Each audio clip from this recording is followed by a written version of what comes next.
예, 대한민국 대표 행복전도사.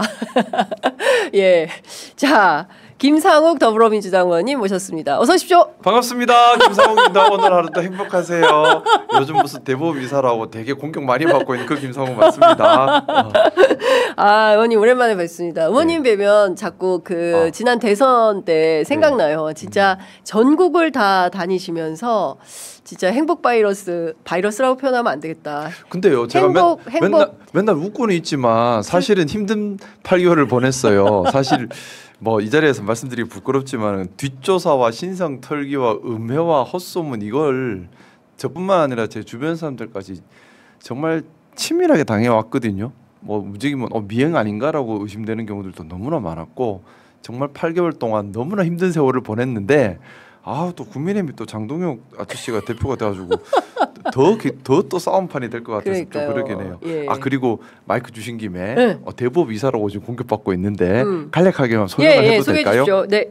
일단은 거기 제가 변호사 시절에 정치하기 전에 대부업 어디 거기 뭐 등재된 것들은 맞는데 거기 서민금융 대부 하는 데가 아니고요. 소위 말하는 흑자 기업들이 매출 일으켜놓고 돈을 못 받아서 도산하는 회사들이 있어요. 거기를 도와주려고 천사금융하겠다고 지역에 유지가 나서셨어요. 그래서 좋은 뜻이잖아요. 그러네요. 좋은 일이네 싶어서 저도 좋은 일에 동참하겠다고 무급으로 돈 한 푼 안 받고 무급으로 노력봉사하겠다고 들어갔던 거예요. 진짜요? 좋은 일이니까. 그러니까요. 흑자도사라는 회사는 그거비만 넘기면 살아나거든요. 그러면 일하는 사람도 기업도 다 살아야 되니까 너무 좋은 취지잖아요. 근데 그 회사가 결국 좋은 일 하다가 뜻대로 안 돼서 망하게 됐어요. 엉망이 됐는데 어쨌든 제가 2023년 12월 달에 그래서 이제 공직선거 준비하면서 다 모든 이제 사회이사나 사단법인 뭐 이런 거 사임을 다 했는데 그때 사임서를 드렸는데 사임 처리가 안 됐더라고요. 그래서 왜 사임 처리를 안 했어요? 물어보니까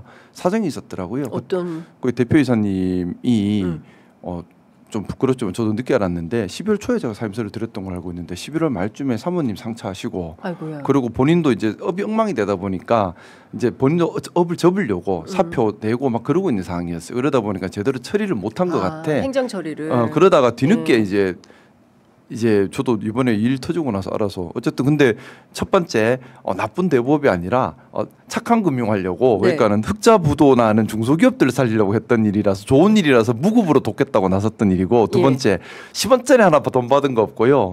그때도 지금도 한 번도 받은 거 없고 세 번째 12월 3일날 사직서 냈고요. 네 번째 관련돼서 일한 거 하나도 없습니다.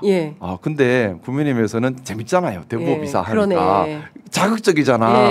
계속 뭐 징계비까지 올리고 계속 그리고 개인사 막 있는 거 없는 거 막 온갖 음해를 계속해서 해 들어가는데 근데 한편 그 생각했어요. 8개월 동안 털털 털렸는 거 치고는 약하네. 8개월 털린 거 치고는 약하다. 근데 앞으로도 계속 털어 들어가는 것 같아요. 지방선거 진짜. 앞두고 뭐 저를 무너뜨리면 공천에 좀 이득이 있다라는 소문도 돌고 하다 보니까 그래도 꿋꿋하게 제 잘못한 거 있으면 당연히 반성하고 바로 잡아야죠. 그렇습니다. 하지만 그 싸움에 말려들기보다는 1분 1초를 아껴서 국민들을 위해 일을 하는 데 더 집중을 하겠습니다. 일하는 게 중요하지. 그렇습니다. 누구처럼 싸움 박질만 하면 안 돼요. 우리 일해야 돼요. 민주당 우리 김상욱 의원님을 지켜주시기 바랍니다. 참 큰일이다. 이상한 소리 듣고 공격을 해대다니 이런 얘기들. 그래서 크로스체크가 중요하고요. 이런 라이브 방송이 굉장히 중요합니다. 그래서 적극적으로 해명하시고 문제적 상황을 정리하는 게 필요하다. 기자님들 그런 차원에서는 말 듣자마자 바로 다 이거 얘기를 했는데 근데 기사를 안 써요? 뭐 좀 공격 기사가 더 많이 나오네요. 이제 특정 언론에서. 근데 진짜 우리 언론이 진짜 저는 반성과 성찰을 진짜 많이 해야 된다고 생각을 하는데. 바로 거기에 대한 설명글을 기자님들께 올리니까 대부분의 언론에서는 그렇구나 하고 끝났는데. 이제 특정 언론에서, 언론에서 계속해서 이제 하는 그런 것들이 있더라고요. 알겠습니다. 그리고 오늘 또 보도를 해야 되는데 안 한 게 있어요. 천대엽 법원행정처장과 바뀌었다고 들었어요. 그러니까요. 왜 보도 안 해요? 원래 하지 않나요? 그러니까요. 그리고 제가 이게 밤늦은 시간인가 했더니 그게 아니라 오후 6시 이후에요. 그러니까 조금 석식 시간이긴 하나. 뭐 그래도 인터넷 기사는 쓸 수 있는데 룸사롱 이름이 나왔잖아요. 샤르망. 그러니까 그 지금 천대엽 행정처장이 지규현 판사에 대한 조사를 하지 않았습니까? 법원 네네. 차원에서. 네네. 그래서 그 사진과 민주당이 제보한 그 술집 룸사롱 사진과 관련해서 이거 어디서 찍었냐 했더니 그게 샤르망이라는 룸사롱이고 거기가 한상 차림에 1,000만 원이래요. 미쳤다. 그게 무슨 말이에요? 헐, 한상 차림에 1,000만 원. 뭘 먹길래? 뭘 먹길래? 진짜 궁금하다. 뭐가 나오길래 에이 설마. 금태를 둘렀나? 모르겠어요. 그 말이 돼요? 뭐 한 상에 1,000만 원이에요. 술값이 비싼가 봐요. 근데 어쨌든 아니 술도 무슨 술을 먹길래 1,000만 원인데요? 고급 양주 아닐까요? 아무리 비싸도 얼마예요? 우리는 술을 몰라서. 뭐 진짜 비싼 술 먹어봐야 병당 10만 원 하면 되지는 거 아니에요? 10만 원짜리 더 비싸요. 룸사롱에 가면은 막 200만 원, 300만 원 한다잖아요. 와, 그게 넘어가요? 그럼요. 넘어가겠죠. 와. 그러니까 근데 가서 먹겠죠. 판사 월급으로 그걸 어떻게 먹어요? 그러니까요. 누군가 접대를 받았겠죠. 저 근데 중요한 것은 1,000만 원은 더 충격이에요. 너무 충격인데 저희도 충격이에요. 근데 이 충격적인 한 상에 1,000만 원짜리 술상 차림이 나왔고 지규현 판사가 거기를 가서 본인은 사진만 찍었다. 에? 나는 사진만 찍고 나왔다. 라고 주장을 하지만 진짜 사진만 찍었는지 술을 먹었는지 조사를 했을 거 아닙니까? 그러면 천대엽 법원 행정처장이 도대체 이게 언제예요? 찬바람 추울 때 나온 얘기인데 지금 날이 35도 여름이 지났는데 아직도 이거를 결론을 못 내고 계속 내란 재판을 하는 게 맞습니까, 어머님? 첫 번째는 이런 이야기를 듣고 있는 국민들께서는 사법부를 신뢰할 수 있겠습니까? 맞습니다. 두 번째는 내란죄가 얼마나 대한민국에 진행 중인 재판, 뭐 안 중요한 재판은 없겠지만 정말 대한민국의 국채와 직결되는 매우 중요한 재판인데 그런데 이런 혐의를 그것도 상당한 혐의를 받고 있는 분께서 한다는 게 우려스럽고 셋째는 그럼에도 불구하고 손을 놓고 있다는 것이 과연 우리가 지키려고 했던 사법부 독립의 모습인가 하는 의문이 남네요. 그리고 근데 잠깐 1,000만 원에 사지 헤어나지 못하고 있어. 너무 충격받았어. 야 1,000만 원이요? 네. 야. 그러니까 지금 1,000만 원짜리 저녁 드셔보신 적 있으세요? 아니요. 저도 상상도 못할 일이라서. 의원님 나중에 구경이나 한번 갑시다. 뭔지 예? 조사할 때 구경이나 한번 갑시다. 근데 이름이 아니 근데 이름도 뭐 샤르망? 샤르망? 예, 여기를 갔다는 거예요. 추미애 그 법사위원장에 따르면. 근데 네. 이 샤르망이라는 술집에서 근데 천대엽 법원행정처장도 너무 비겁한 게 뭐 말씀해 주시죠. 라면서 자기가 언급을 안 해요. 마치 무슨 기억이 안 나는 것처럼 뭉치는데 거기 사람들 간 사람들 많을 거잖아요. 변호사들도 갔잖아요. 좀 1,000만 원이면 참여자가 많았던 거 아니에요? 아니요, 3명이 간 거잖아요. 그럼 두당 300? 아니 330 이렇게 되겠죠. 와. 예. 하여튼 근데 그분들은 뭐래요? 조사했을 거 아니야. 그러니까요. 그 네. 내용을 지금 하나도 밝히지 않고 있어요. 그리고- 법원 행정처에서. 그리고 뭐 조사할 수 있는 게 그리고 많잖아요. 우리 법원 출입 기자들 왜 법원에 요구하지 않습니까? 그거 조사 결과서 내놓으라고 법원 출입 기자들 얘기해야죠. 법조 기자들 뭐 합니까? 왜 그거 안 물어봅니까? 시간이 오래돼서 안 나오려나? 그냥 그 기지국 하면 기지국이요? 그러니까 거기 사진만 찍었는지 오래 있었는지 나오지 않을까요? 아, 얼마나 머물렀는지. 뭐 등등등 아니면 그렇구나. 그 뭐- 수사해야 되는데. 뭐 구글 뭐 이런 거 공수처는 왜 수사 똑바로 안 합니까? 공수처로 넘겨서 그러니까 이런 거예요. 서로 그 핑퐁 게임을 하고 있는데 조사 제대로 법원 해야 행정처에서는 공수처에서 수사하고 있으니까 공수처 수사 결과가 나오면 그걸 가지고 징계하겠다 이런 거고 공수처는 지금 수사 결과를 내놓지 않고 있고 중간에서 이거 니네 뭐 하는 거야라고 다그치고 물어야 되는 언론도 침묵하고 있고 삼자가 짬짬이 하는 겁니까? 뭐 하는 겁니까? 그러니까 이제 우리 기자님께서 네. 목소리 내셔야 합니다. 그러니까 제가 자꾸 흥분하게 되네. 그 언론의 역할이 이런 거예요. 그러니까 서로가 서로를 지켜주려고 입 다물 때 예. 언론이 그거 아니거든요라고 얘기를 내는 게 맞습니다. 언론의 역할이에요. 그래서 자꾸 국민들이 저희 구독 취소한다고.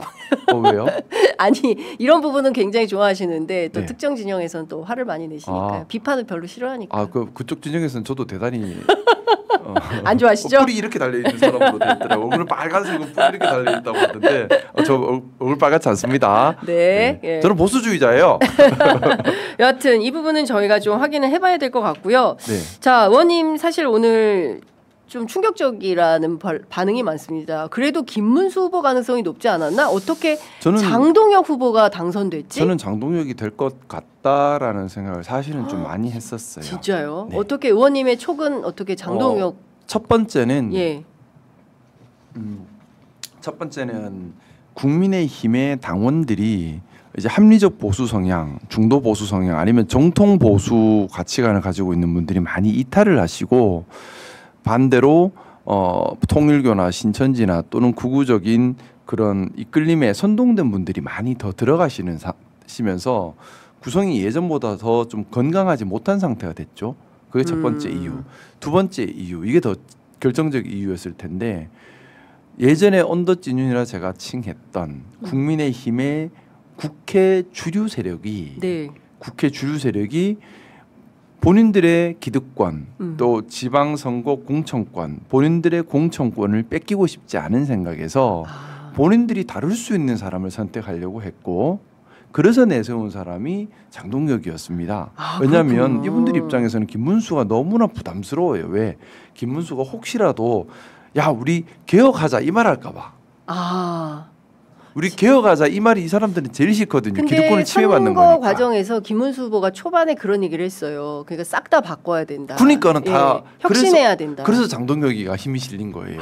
그렇구나. 그러니까 싫어, 국민의힘은 전혀 변하지 않고 있는 겁니다. 뭐냐면 제가 정치에서 가장 나쁜 것이 배타적 기득권 연대라고 생각합니다.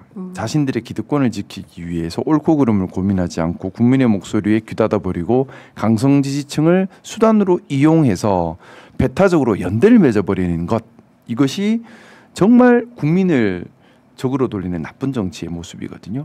근데 국민의힘이 망가진 제일 큰 이유가 저는 이런 배타적 기득권 연대의 발현에 있다. 그리고 이걸 강화시키기 위한 혐오 정치, 공격 정치, 갈등 정치에 있다. 네. 왜냐면 일을 안 해요. 늘 누구 욕만 하고 있지 일을 안 해. 그것도 없는 걸로 이만큼 뭐 지금 저도 욕 먹고 있고. 예. 저 욕할 시간에, 제 뒷조사할 시간에, 제 시정 털기할 시간에 일 좀 했으면. 그러니까요. 어쨌든 일은 안 하고 계속 그런 것만 하고 있는데, 어쨌든 자 그러다 보니까 생각해 보세요. 김문수가 당 대표가 되면 김문수 우리 입장에서는 저도 저기도 구구주의자하고 똑같아. 자유통일당 당 대표 출신이고 못 쓰는 건 똑같은데. 네네네. 근데 이 양반은 한 가지 특징이 있는 게 되게 고집스러워요. 맞아요. 고집스럽고 자기 세력을 구축하려고 하고 자기 세력이 아니면 쳐내려고 해요. 근데 그게 국민의힘 기득권 국회의원들 입장에서는 심각한 위협으로 느껴지는 거죠. 마음대로 못하니까 바지 사장을 세워야 되는데. 바지 사장. 장동혁은 바지 사장이군요. 지금 바지 사장으로 알고 세웠을 거예요. 왜냐하면 예. 자, 장동혁의 삶을 보면 예. 그렇게 줏대 있는 삶이 아니에요. 계속 변신했잖아요. 그러니까 따닥 이득대네 타닥 그럼 이득 따라 움직인다는 거거든요. 약간 조정은 의원하고 비슷한 사람인가요? 맞아요. 그래서 그러면 생각해 보세요. 자, 기자님께서 국민의힘에 예. 배타적 기득권 연대를 이끌고 있는 예. 내가 한 3-40명 정도 의원들을 마음대로 할 수 있는 지역의 토호다. 예. 누구를 선택하시겠습니까? 장동혁. 그죠. 근데 지금 이 짠물만 남았다고 했는데 국민의힘은 특징이 조직력이 강해요. 당원 조직력이 강해요. 그래서 조직력. 국회의원이 예. 선택하면 시구원들이 칼같이 움직이고 시구원들과 국회의원들이 관리하고 있는 조직들이 다다닥 움직입니다. 보통 예. 보면 한 20명, 30명 단위로 많은 모임들을 만들어 놓고 예. 이제 주기적으로 관리를 하는 거죠. 거기서 모든 이제 우리 이것 좀 봐주세요, 도와줄게 이런 것들도 거기서 다 일어나는 거. 민원 청탁 뭐 이런. 일종의 이익 집합체처럼 예. 기능을 해요. 예. 생각해 보세요. 한 30명 정도 모임이 생겨요. 예. 의원님을 도와드릴게요. 하고 뭐 정치 자금을 모아드리겠습니다. 근데 뭐 그래 모은 정치 자금을 계좌로 보내겠어요. 현금으로 주는 경우도 있을 수도 있겠죠. 자, 그렇게 모인 데서 청탁도 하고 네. 청탁하면 한 달에 한 번씩 대신 얼굴은 봅시다. 예. 오케이. 그 자리에서 청탁이 이루어지겠죠. 돈 받으면 어떻게 물러가. 뭐 해주겠죠? 뭔가 이렇게 이렇게 끈끈하게 이익 집단체가 만들어져 있어요. 예. 그러면 이 이익 집단체가 예. 지역별로 뭐 한국 추정입니다만 예. 가능성 예. 가정입니다. 예. 한 국회의원당 한 20-30개 이익 집단체가 있다. 예. 그러면 거기에 돼 있는 사람만 해도 벌써 400-500명이 되겠죠. 지역 여론을 만들어요. 여기 시구원들까지 자 이렇게 조직돼서 당의 조직으로 움직이는 거예요. 그러다 보니까 국회의원이 결정하면 상당히 파급력이 있습니다. 그리고요, 의원님. 장동혁 대표가 그 수락연설에서 이런 말을 했어요. 모든 우파 시민과 연대해서 이재명 정권을 끌어내리는데 제 모든 것을 바치겠다라고. 대통령님 잘하고 있는데 왜 자꾸 그래요? 자, 오늘 그 대통령님 잘하고 계신데. 리얼미터 여론조사 결과 나왔는데요. 53.1%가 한미 정상회담 잘했다. 그리고 60.7%가 성과가 있었다라고 평가하고 있습니다. 저는 성과 정도가 아니라 진짜 기적 같은 대첩이다라는 생각을 해요. 대첩. 자, 우리가 뭘 얻어야만 잘하는 게 아니에요. 덜 잃어도 잘한 거예요. 그럼요. 아니 수나라가 고구려 쳐들어왔는데 수나라를 우리가 정벌하지 취해야 이기는 건가요? 아니에요. 수나라를 공격만 맞게만 해도 대첩인 거예요. 그렇습니다. 그렇지 않아요? 예. 자, 이번에 미국의 트럼프 우리 이미 많이 목도하고 있습니다.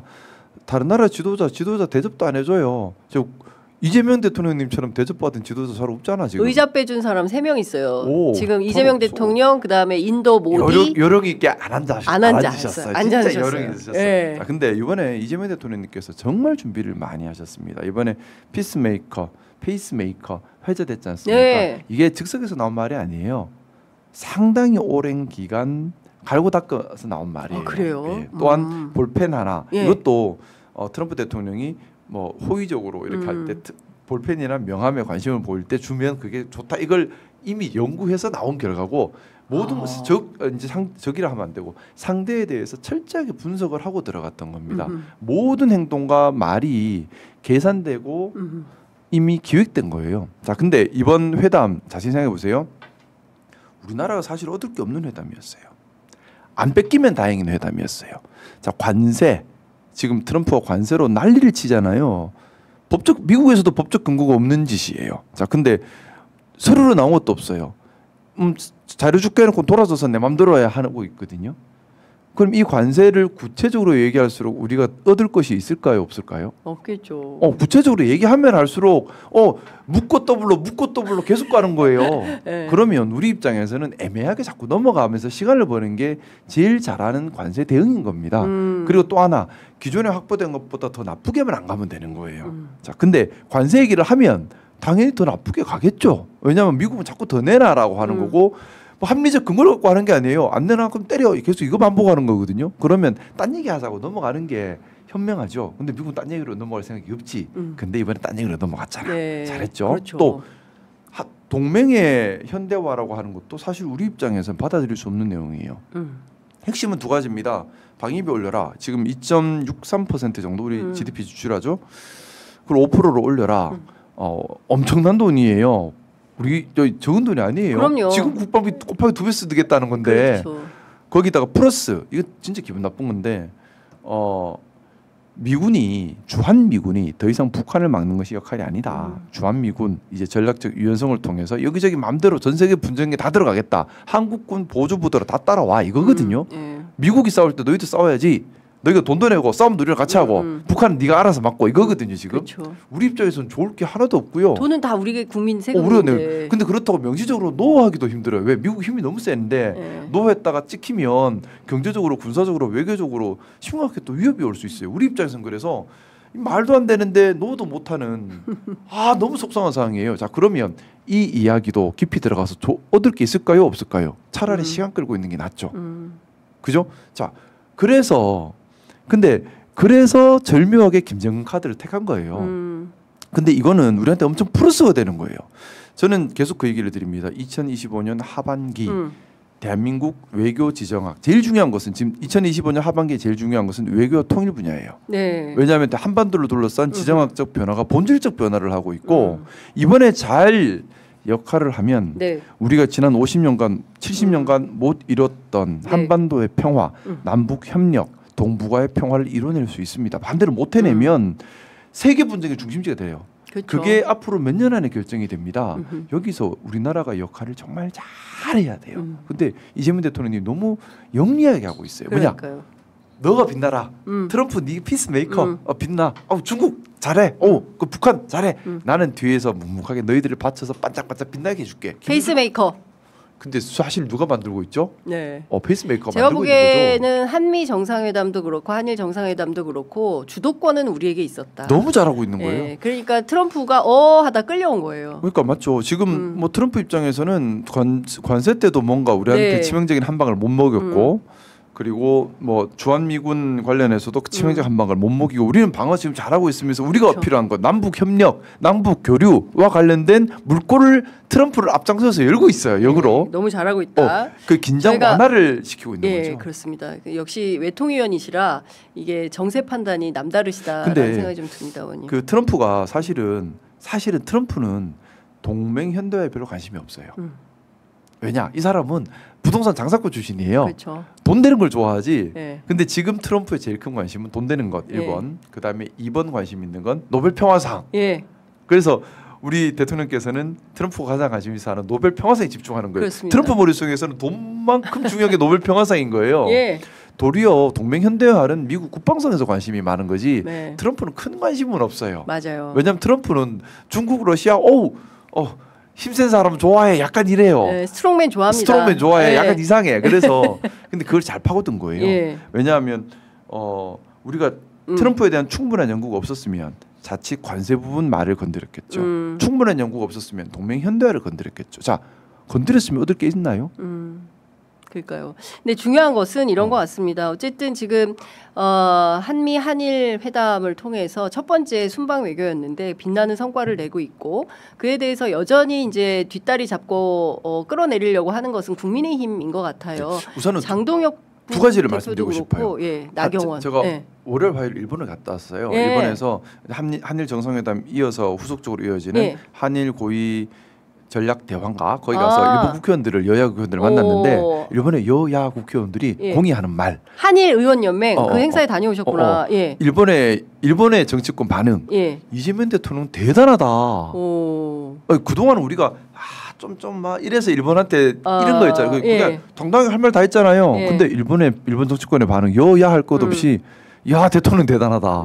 이재명 대단하다. 와 예. 이재명은 일하고 싶다. 예. 근데 대단하다. 그러니까 되게 존경하는 네. 분위기가 확 느껴졌어요. 만만하게 봐서 일본에 도움 돼서 이게 아니라. 위대하다고 막 그랬잖아요. 그러니까 지금 이번에 주1외교, 대1외교 또 대미외교에서 이재명 대통령의 역량이 세계적으로 좀 인정받는 계기가 되었고 이거는 우리나라의 발언권이 올라가는 거예요. 근데 우리 국내에서 이거 어떻게 합니까? 이거 장동혁, 나경원, 김문수 이 사람들을 어떻게 해야 됩니까? 지금 보면 사실 이게 매군 거야.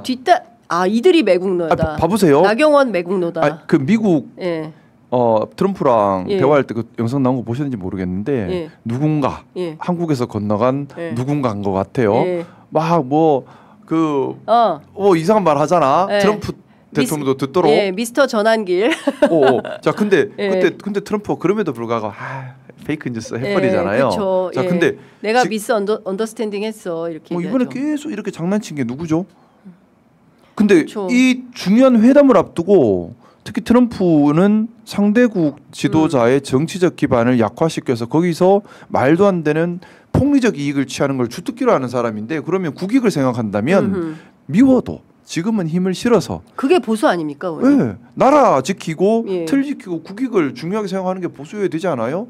사회통합 중요하게 생각하고 그럼 특히나 트럼프 특히 상대의 약점을 들추는 걸 좋아하는 트럼프 대통령이라면 우리가 국익을 위해서라도 지금은 한데 뭉친 목소리를 내야 하는데 반대로 망가뜨리면 결국 그래서 우리가 협상에서 불리해지면 국익이 손해 보는 거 아닌가요? 그렇습니다. 자 그러면 지금 이번에 외교에 이런 피해를 준 일부 세력들 저는 대한민국 국민 중에 극히 일부 세력이라고 생각하는데 목소리만 클 뿐이지.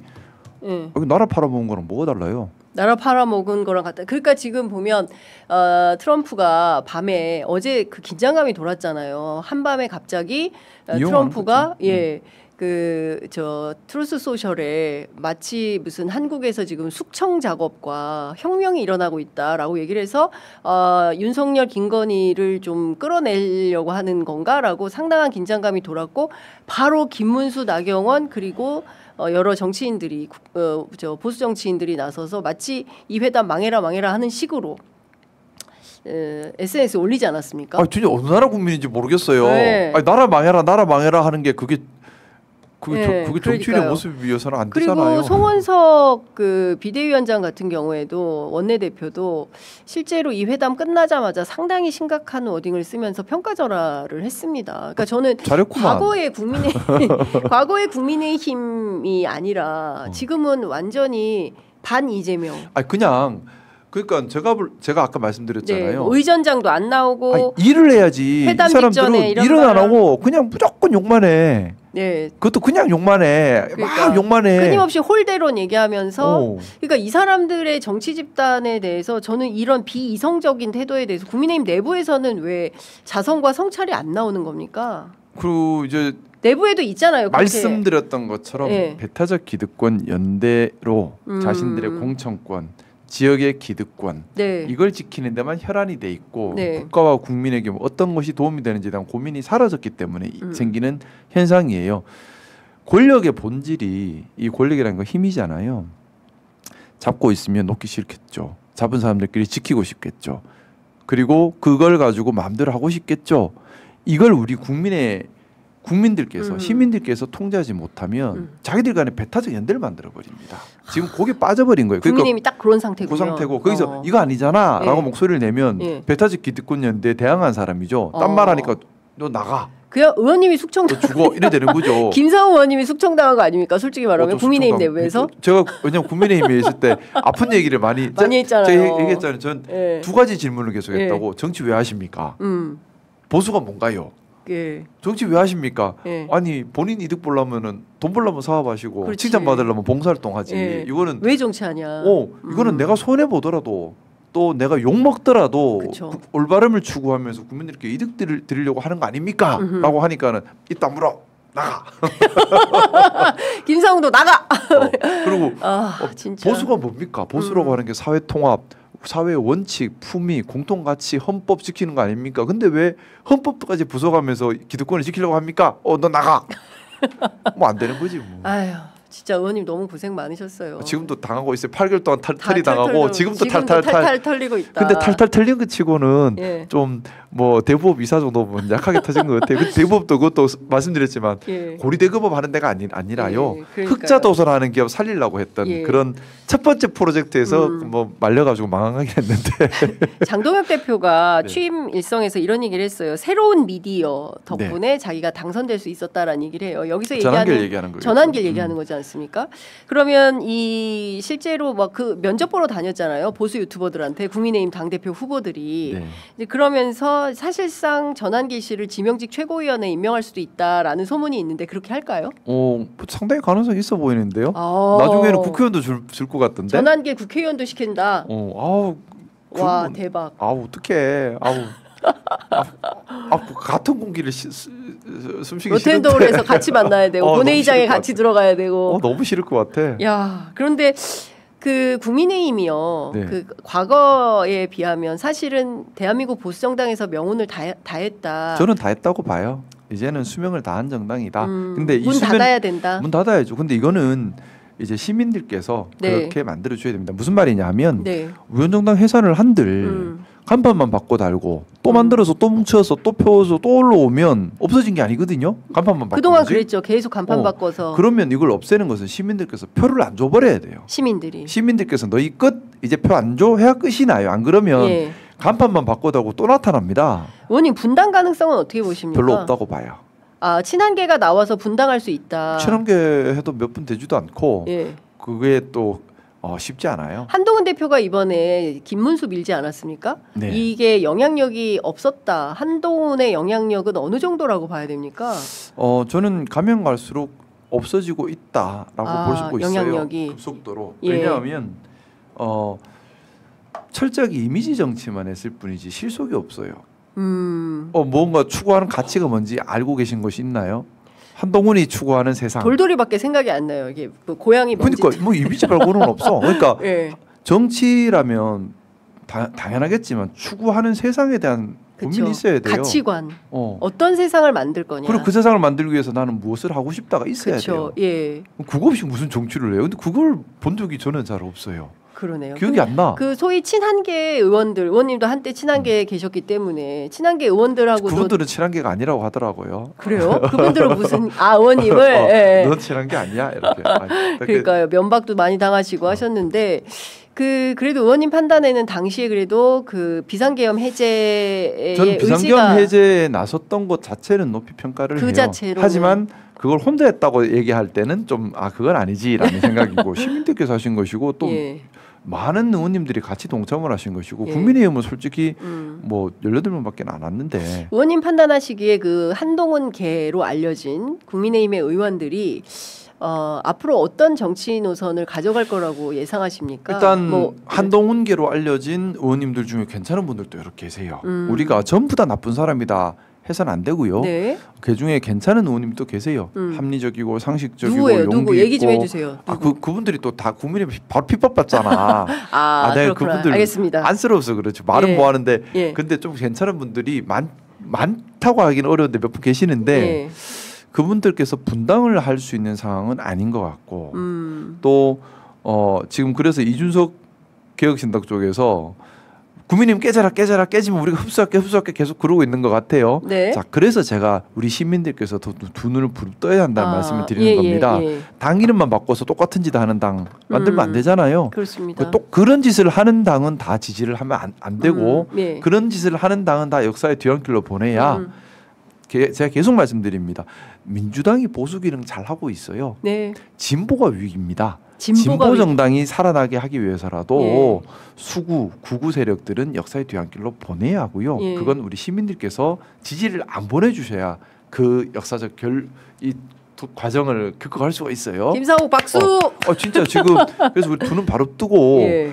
국민의힘이 간판만 바꿔 달고 아니면 열로 또 피신해서 하는 거 이런 거 막아야 돼요. 막아야 되고 하지만 국민의힘에서 정말 소신 있고 괜찮은 사람들은 또 할 수 있는 길은 열어줘야겠죠.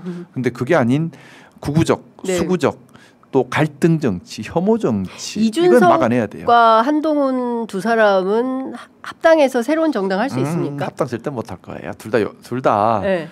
추구하는 가치가 없어요. 오세훈 시장은 어떤 선택하겠습니까?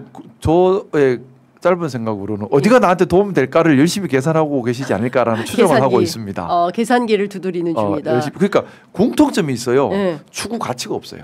가치가 없다. 추구하는 세상이 없어요. 나는 이런 세상을 만들고 싶어가 다 없어요. 근데 이런 사람들이 어떻게 이렇게 오랫동안 보세요. 이준석 개혁신당 대표가 나는 이런 세상을 만들고 싶어라고 얘기한 거 들어본 적 있으세요? 전 딱 하나 들어본 건 있어. 사다리 뭐 있는 세상. 그게 뭐예요? 예. 그거는 그게 다가 될 수는 없지. 공정한 세상, 상식적인 세상. 근데 반공정, 반상식으로 갔잖아. 제가 자기들이. 의원님 굉장히 중요한 지적을 해주셨는데 제가 최근에 이제 일본 관련한 정치, 일본 정치를 쭉 들여다보면서 과거 자료를 보니까 네. 아베 70년 담화에 나왔던 내용을 이준석 의원이 똑같이 얘기를 하더라고요. 그러니까 전후 세대에게 과거사 문제에 대해서 사과와 반성을 더 이상 요구하지 않겠다. 그러니까 우리 아이들에게 더 이상 과거사 문제에 대해서 사과하도록 하지 않겠다라는 게 아베 70년 담화였는데 이준석 의원이 그런 얘기를 과거에 했었더라고요. 나는 전후 세대고 과거에 일본이 식민 지배했다고 해서 우리 세대가 그런 것까지 다 책임을 떠안아야 된다라는 생각은 좀 과도한 거 아니냐. 아베하고 비슷한 생각을 갖고 있더라고요. 잘못된 생각이죠. 그러니까는 우리가 일본을 무조건 적대시할 필요는 없습니다. 그럼요. 예. 하지만 제가 그 이번에 가서 그 얘기를 했거든요. 6.25 때 네. 우리가 싸워서 일본 너가 덕본 건 맞다. 근데 이제 세상이 바뀌었다. 한국에 전쟁 나면 너도 같이 망한다. 이제 다 핵으로 싸우는데 너가 망한다. 그렇죠. 한국이 안정이 되고 번영해 너고도 산다. 그렇습니다. 근데 잘 생각해봐라. 일본 너고도 지금 낙동강 오래알이다. 네. 너희가 우리랑 힘을 합치면 정말 새로운 길이 열린다. 근데 우리랑 힘을 합치려면 우리를 존중하고 그렇죠. 우리를 받들고 같이 가는 이웃으로 이해해야 된다 하면서 제가 그 얘기를 했어요. 예. 저는 안중근 의사를 너무나 존경합니다. 예. 당신들은 어떻게 생각할지 모르겠지만 안중근 의사께서는 동양평화론을 제창하셨습니다. 맞습니다. 예. 동양평화론의 그 정신으로 예. 우리가 협력을 한다면 예. 미래가 열릴 겁니다 그때 하면서 뭐래요, 일본 제가 정치? 우리나라에서 만든 K2 탱크 1000대만 사주시면 그 길이 열리지 않을까 생각합니다 했는데 안중근의 동양평화 사상으로 일본이 무장하면 저는 아시아 태평양 지역에 평화가 온다고 봅니다. 그렇죠. 그 얘기했어요. 근데 안중근을 의사가 테러리스트라고 그러잖아요. 일본 안중근 우익들은. 의사께서 일본을 망하게 하려고 한 게 아니에요. 아니었어요. 공동 번영, 그렇습니다. 동양평화론. 예. 지금 어떻게 보면 제가 이 얘기 조금 더 드릴게요. 자, 미국 입장에서 지금 제일 관심 있는 게 중국 견제하는 거잖아요. 그렇죠. 어떻게 하면 중국을 완벽하게 견제할 수 있을까요? 어떻게 하면 될까요? 동북아가 갈등과 전쟁의 도가니탕이 되면 돼요. 안 돼요. 자, 그 미국 입장에서는 그렇다고요. 봐봐요. 네. 미국 입장에서는 한국과 북한이 싸우고 일본과 중국이 싸우고 한국과 일본이 싸우고 한국과 중국이 싸우고 이러고 있으면 중국이 거기서 힘 다 빠지겠죠. 미국의 전략적 이익에서는 동북아가 분쟁이 심해지면 네. 좋아요. 그렇게 자꾸 만들려고 하겠죠. 그래서 민족 감정 자꾸 자극합니다. 자, 근데 우리 입장에서는 어떤가요? 네. 아니죠. 동북아의 평화가 생기고 조화가 생기고 조율이 생기고 서로 교류가 늘어나는 게 우리한테 좋은 거잖아요. 네. 그렇기 때문에 구구적 사고 반드시 극복을 해야 하고 저는 진짜 요즘 안중근 선생님께서 말씀하셨던 동양 평화론이 새삼 더 다가옵니다. 그게 지금 절대적으로 필요할 때가 2025년에 다시 그 환경이 조성이 된 거고. 의원님께서 국회 외통위 소속이시니까 예. 안중근 의사 유해를 좀 모셔오면 좋겠어요. 어디 계신지도 모르고 그러니까. 지금 구천을 아직도 헤매실 것 같은데 대한민국이 이렇게 발전된 상황에서도 안중근 의사 안의사 유해를 우리가 못 모시고 온다는 게 저는 가슴이 아픕니다. 우리 안중근 의사께서 말씀하셨던 동양 평화론을 일본, 중국 계속해서 학술 대회를 열고 좀 많이 퍼뜨렸으면 좋겠어요. 네. 그래서 예. 우리 동양 3국이 죽일 듯이 싸워서는 안 되고 서로가 서로를 존중해주고 네. 그러면서 평화를 이루고 교류를 이루어서 미중 패권 다툼 너끼리 해라. 예. 근데 동북아는 평화로워야 한다. 그렇죠. 예. 이걸 우리가 확립을 했으면 네. 일본 놓고 미국 앞잡이 할 필요 없다. 동양의 평화를 위해 앞장서라. 그리고 자, 3국이 평화를 이루면 한반도가 가장 번영합니다. 왜 한복판의 중간에 있거든요. 그쵸. 평화의 조율자이자 예. 물류의 중심지이자 교류의 중심이 되고 맞습니다. 문화의 중심이 돼요. 예. 그러니까요. 그래서 저는 부산에서 시작한 철도가 평양을 거쳐 그러니까 의원님 러시아와 제가 몽골과 유럽으로 이어지는 그 세상을 꿈꿉니다. 의원님 제가 2018년 그 싱가포르 회담 이후에 뭔가 새로운 희망이 싹 터서 저희 중국에 3년 살다 왔잖아요. 그래서 애들한테 야 우리가 오늘은 비행기 타고 가지만 중국에서 돌아올 때는 우리가 중국 그 남역에서 기차 타고 시베리아 거쳐서 평양역에서 서울역으로 올 거야. 웬걸. 그래서 제가 이번에 일본 갔을 때 일본 국회의원들한테 그 얘기를 했어요. 예. 자 생각해봐라. 한반도에 예. 평화가 생겨서 예. 몽골에서 채굴된 석탄이 예. 철도를 타고 부산항까지 와서 예. 부산항에서 선적해서 일본으로 오면 너희 좋잖아. 그렇죠. 싸게 물류비를 얼마나 아낄 수 있니? 우리 예. 통관비 조금만 받을게. 그쵸. 좋잖아. 자 너희가 만든 물건들 부산항에 올려가지고 예. 기차 타고 저기 카자흐스탄에 팔면 너희 좋잖아. 예. 우리 많이 안 받을게. 좀만 내 수수료. 어쨌든 물류는 한국이 중심이야. 예. 평화도 한국이 그렇죠. 중심이야. 예, 문화도 제가 한국이 중심이야. 그러니까 그런 세상을 일본의 동북아에서 만들어야 맞습니다. 합니다. 그 일본의 그 재미있는 얘기를 들었어요. 그 국제관계학 공부하는 교수님한테 들었는데 일본에도 상당한 세대 갈등이 있다는 거예요. 그러니까 이제 전쟁 세대 60대 이상의 생각은 한국은 우리가 식민지했던 국가로서 좀 아래로 보는 이런 인식이 있다는 겁니다. 특히 이 일본 사회 지배 엘리트 계층은 그런 생각을 하고 있고 반대로 일본의 20대 10대 청년들은 태어나니까 한국은 이미 선진국이었고 그리고 이 나라 문화는 BTS의 나라고 블랙핑크의 나라고 너무 좋은 나라고 김밥도 너무 맛있고 이런 거예요. 그래서 한국하고 뭘 같이 하고 싶은 그래서 그 일본의 전쟁 세대가 한국에 대해서 업신여기는 거를 저 사람들 왜 저래 이런 시각으로 본다는 거예요. 맞아요. 그래서 지금 제일 중요한 것은 생각이 좋을 때죠. 단위별로 그러니까 지금 차관급 전략 대화하고 저출산 고령사회 지역 소멸 그다음에 뭐 여러 가지 자살률 뭐 이런 등등에 대해서 여러 위원회를 만든다고 하지 않았습니까? 그래서 그런 차원에서 협력하면 굉장히 많은 분야에서 새로운 단계가 환경은 많이 열릴 좋아진 거다. 것 같아요. 제가 예. 그 일본 교포를 만났는데 네. 교민이구나. 교포가 아니라 교민 한국 국적을 네. 가지고 있으니까 예. 대학 졸업하고 일본에서 한 20년 사셨대요. 네. 근데 최근 들어 좀 어떻습니까 했더니 우리나라에서 일어난 비세혁명 이번에 놀라운 우리 비세혁명을 또 평화롭게 수행해냈잖아요. 네. 이걸 보고 나서 일본의 젊은 사람들이 한국에 대한 존경감을 갖고 있대요. 저 나라는 대단한 예. 저력을 갖고 있다라는 존경감을 많이 갖고 있고 그래서 본인이 일본에 어디 예. 다니면 예. 존경한다는 말을 많이 듣는데요. 예. 한국에 대한 존경감을 일본 사람들이 가지고 있다는 얘기를 하고요. 실제로 들은 얘기예요. 없는 말 예. 지어낸 게 아니라 예. 이번 일본 가서 들은 얘기예요. 그리고 좀 일본이 일본한테 한국이 필요한 것 같아. 이시바도 혼자 쩔레쩔레 사고 치지 말고 우리 이재명 대통령님 만나가지고 웃자면 좋을 거야 상의했으면 네. 저 정도로 사고 치진 예. 않지 않았을까요? 예. 너무 이번에 근데 우리나라 참 이번에 외교 잘했죠. 예. 비교돼. 그러니까 일본하고 확연히 비교되니까. 그렇습니다. 제가 보기에는 이런 것 같아요. 그 이시바 시게루 총리의 그 지지율도 올랐습니다. 어제 아사히하고 이재명 대통령님 때문에 오른 거예요. 그러니까 예, 그게 외교 문제 때문에 외교 관계다. 그러니까 이재명 대통령 이미 이게 잘 이렇게 하니까 예. 자 근데 이래 되면 이 나라들도 다 우리한테 협조를 안 할 수가 없죠. 다 특보고 있잖아. 그러니까 고수시라니까. 그러니까 앞에서 막 세게 얘기하고 막 괴롭혀가지고 지지세를 얻는 게 아니라 상대를 존중해주고 살살 올려주면서 결국 이 나라들이 우리를 돕도록 만들고 있어요. 그게 고수죠. 맞습니다. 원균이 아니라 이순신이 되려고 하시는 거죠. 나라고 한 그렇죠. 이순신. 그러니까 저는 이런 것 같습니다. 그러니까 일본 사회에서도 이재명 대통령에 대해서 끊임없는 악마화가 있었다고 해요. 한국의 트럼프다, 막말하고 저 사람 신뢰할 수 없다. 그 와이드 쇼라는 게 있대요. 그래서 하루 종일 종편 우리 틀어놓고 막 민주당 이재명 대통령 대장금 뭐 저수지, 아니 대장동 저수지 뭐 이런 거 얘기하듯이 일본에서도 똑같이 극우들이 그런 걸 하고 있었다는 거예요. 근데 이번에 회담을 통해서 그런 사람 아니네. 같이 일할 만한 사람이 돼.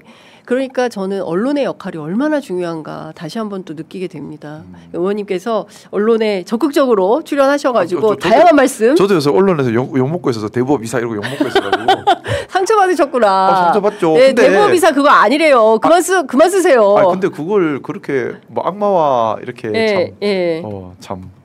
그러니까요. 좋은 참 뜻에서 한 건데. 맞습니다. 자 댓글창에 우리 그 김상욱 의원님, 김상욱 최고 뭐 이런 얘기들 많이 올라오고 있습니다. 권성동 오늘 그 영장 그 특검에 출석을 하게 되는데요. 구속되겠습니까? 지금 구속 여부를 속단하기에는 제가 수사 사항을 모르기 때문에 말이 조심스러운데 분명한 것은 충분히 조사할 만큼 혐의의 의심이 많이 든다는 거예요. 그것도 한두 건이 아니라는 거. 통일교도 있고 지금 뭐 근데 특징이 있죠. 다 돈이랑 연결돼 있어요. 그러니까요. 그것도 적은 돈이 아니야. 맞아요. 다 옥옥옥옥 하면서 다 돈이랑 연결이 돼 있어요. 그래서 한두 건도 아니고 다 옥옥옥옥 하고 있고 통일교랑 연결돼 있고 그게 실질적으로 많이 드러났잖아요. 이것도 게이트급이에요. 그러니까요. 진짜 특검 그래서 좀 오해 소진이 있겠지만 꼭 드리고 싶은 말씀. 특검 수사 인력 늘려야 하고 특검 수사 기간 늘려야 합니다. 지금 다 게이트급 일들이 너무 많아요. 너무 잘못이 많이 드러나고 있고 이걸 우리가 묻어둬서는 안 되기 때문에 수사 인력을 좀 보강해줬으면 좋겠습니다. 그래서 우리 당에서 지금 특검을 강화하는 개정안을 지금 발의를 하고 진행하고 있습니다.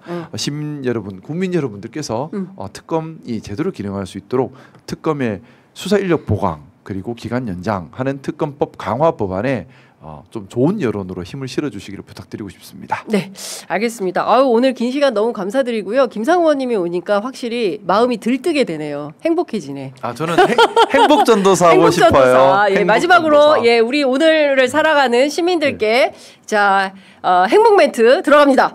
우리 오늘 하루도 행복하셔야 돼요. 얼마나 행복합니까? 우리는 12월 3일 독재를 이겨냈어요. 그래서 이 민주주의 국가에 살고 있어서 행복하고요. 또 우리가 트럼프 때문에 얼마나 또 뒤통수 맞을까 걱정했는데 우리 이재명 대통령님께서 잘 해주셔가지고 또 다행히 또 넘어간 것 같아요. 또 얼마나 행복해요. 우리 각자 오늘 하고 있는 만나는 사람들마다 한 번 더 웃어주시고 한 번 더 손잡아주시고 한 번 더 어깨 두드려주시면서 행복을 만들어가는 자랑스러운 대한민국이 되었으면 좋겠습니다. 행복하세요. 네, 고맙습니다, 의원님. 또 오시겠습니다. 감사합니다.